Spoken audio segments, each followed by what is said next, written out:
Welcome back to my channel. We're doing a review of the Housewives of Potomac. This episode was a lot of pettiness, and it makes me wonder, is there nothing else to do in Potomac other than to create drama with friends? Anyway, we start this episode with a kind of a recap of what happened. We were at Charisse's crab boil, and Karen had just read Giselle. Charisse now confronts Giselle, and first thing that pops in my head, you guys have been friends for 5 years, and this is the first time this thing happened. I'm not really sure what's going on here, but I smell a rat. And I think that Giselle kind of offers, not an apology, but she is remorseful. And she explains her behavior, and I think that should be enough. These apologies are so essential. Like, why? Why do we need the apology to move on? If someone acknowledges their behavior was off or offensive, then I don't know why that's just not enough. I didn't mean to offend you. I was just having fun. I'm sorry. Like, let's just have fun. Let's just relax. Like, that's how real friendships should flow. I think Karen has started this thing, honestly. I think that she has been in Charisse's ear about Giselle and just planting seeds of negativity. You ever had a friendship like that where you were friends with two other people? You confide in one, and you start sharing secrets with that one, and you think that your friendship is stronger, but that person in the middle is doing the same thing on the other side. I think that's what we're dealing with right here. In the second scene, we see Katie with the rabbi. She's planning an informal Jewish or Hebrew naming ceremony for her girls. Funny, I had a few friends growing up who were Jewish and black, and I attended their naming ceremonies for their younger siblings. Sammy Davis Jr. is not the only black Jew in the world. Again, I think that Katie is focusing on the wrong thing. She wants Andrew to be a part of this ceremony so that people can see that Andrew is involved in her life and intends on being committed to her, but he's not. Just because he's there and going through the motions doesn't mean that he's committed. Showing his commitment would be approaching her and saying, I want to be a part of it. Showing his commitment would be proposing to her, perhaps getting married to her. So he's very lukewarm on that part of it, and I think that she's making a fool out of herself by forcing this person to be a part of something that he's not even willing to be a part of. And I think a lot of people got it confused, and I did too. The kids are not his. Those children are her ex-husband's kids. So she was pregnant with the twins when she left him.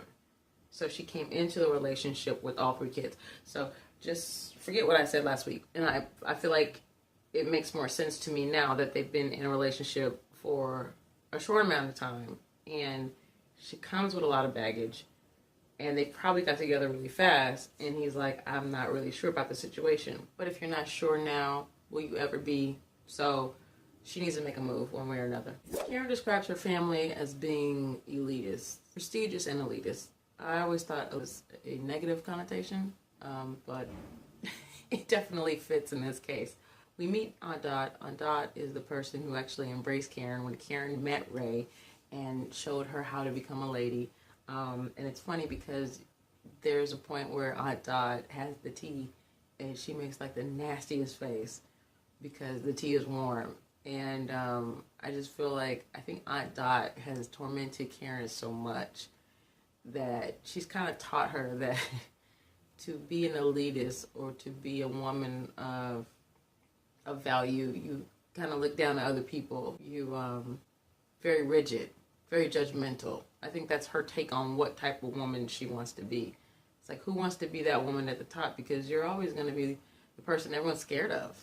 You're intimidating.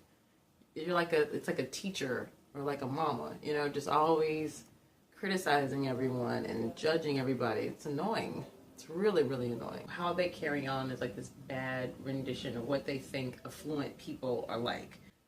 It seems very old to me. I feel like I've read this article in Jet magazine in 1999 or something like that. I don't know. Maybe they don't get Jet. Sip with Socialites. This whole scene was a mess. And I almost turned off the TV because I was like, this is just too catty. We meet Ashley, the newest housewife, because they're all new. But she is an organizer of this group. She's also a restaurateur. She is 26 years old. She's happy. She's bubbly. She's biracial. She's definitely in for a lot with this group.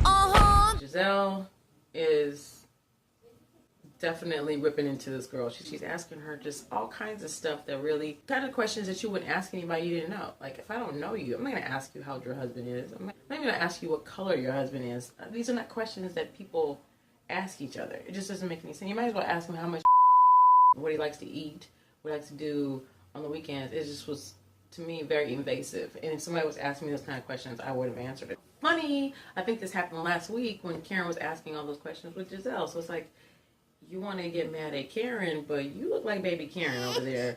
Turning your nose down at this girl, asking her questions, making her uncomfortable, doing it on purpose. Like, she's intentionally trying to make her feel uncomfortable. It was like a power thing that whole time. Very, very annoying and very hard to watch. The thoughtish behavior, I really didn't think it was thoughtish. But then again, I wasn't there. The culmination of the night, we saw the humping. We saw her kind of flirting. She may have been kind of like on the whole night. And it is an event where people are sipping on cocktails. So a lot of young people, when they drink, are a little bit more liberal. And they can't help it. So I think it's more that she's a free spirit and she doesn't know how to handle her liquor very well. This scene with all the women at the table. You've got Giselle, you've got Katie, you've got Robin, and you've got two other people where they're talking about or asking questions of Katie. What box do your girls check? How are they going to fare in this world associating as Jews, but they're black? Just all this stupid stuff. I hope that this is the last of the conversations about skin color, about what they identify as. I could see if they were teenagers or young people, but I can't imagine. Okay, I'll take that back. People ask me those questions, but I don't get them as much as I did when I was younger. But I'm still in my 30s. I can't imagine approaching 40 and still telling people this is what I am and what I identify as. Like, what does it matter? One thing about the naming ceremony, Andrew corrects the rabbi and says he's not the fiance. That's it, y'all. That's it. She needs to be done with this guy. Like, don't publicly embarrass me and say that you're not the fiance. Why are you even here? Why are you standing up here holding the girls? Audience member, you should be sitting in the audience at this point, and she needs to get a grip quickly. He does not want to make you his wife. Last scene, there's so much. I could do a whole video about this last scene, but I'm not going to because it's just not that serious. But what I will say is this. If ever you are in a fight with more than one friend, you cannot meet with both of them. It's a no-no because they both reinforce the negative. Karen's whole argument was hypocritical. She had so many red herrings. She's the type of person when you argue with that person, they pick up on something new. So they argue about nothing, and then you throw out a word, and then they throw that into the argument, and then you throw out something else and throw in the argument. So you're always going off a tangent. You never stay on topic. When she said, you pimped out your kids to write this letter to me, I would have got up and just said, I'm done. You don't lose your energy with people like that. She does that as a strategy to confuse you, to make you mad, to not to stay on topic, and then to sit here and to say, I am extending an olive branch to you.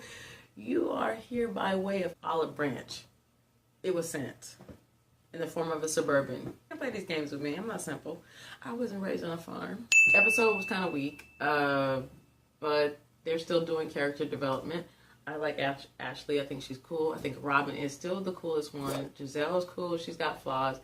I don't think that she's mad at Ashley because her beauty was fading. I think she may have been in her head about how she felt about herself in the moment. You know, because people get insecure and they exercise their insecurities in stupid ways. So I do believe that's what happened there. And I thought it was rude too. But I still feel like, yeah, you know, I think we're at the age where if you don't like anybody, you just stay clear of them. You just ignore them. That's what I do. Less stress, less wrinkles. Anyway, I will see you next Monday, hopefully Sunday. But yeah, it takes a while for me to edit this stuff because I got other stuff going on. And if you haven't checked out my main channel, it's Cecily Jamela. If you haven't seen my beauty stuff, I did review this a couple of months ago. It is on Cecily Jamela Slays. Yes, she does. Yes, yes. And like and comment below and excuse all of this. Burbank Airport is that way. And that's why you hear that. Bye.